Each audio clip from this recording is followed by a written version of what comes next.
Yan guys ha, isang magandang gabi po. Nandito po tayo sa lugar na kung saan ay yung dating release po na tumatakbo ng biyaheng Bicol pa Manila. Ayun po.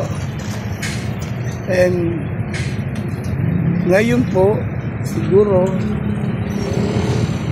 masasabi nating isang pagpapala na in 3 to 5 years from now po, yung dating release na matagal na nating nakasama ng may ilang dekada na rin po ng ating buhay, ay tatakbong muli mga 3 to 5 years from now in an upgraded system po. Yan po, ginagawa na po yung ating bagong release. Yan po.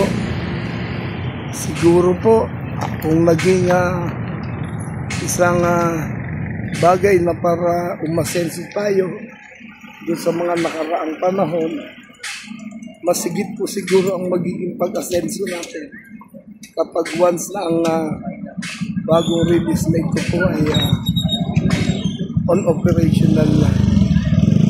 Yan po guys ha.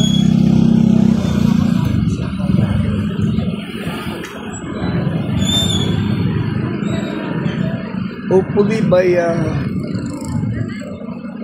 year early 30s, tatakbo na po ito.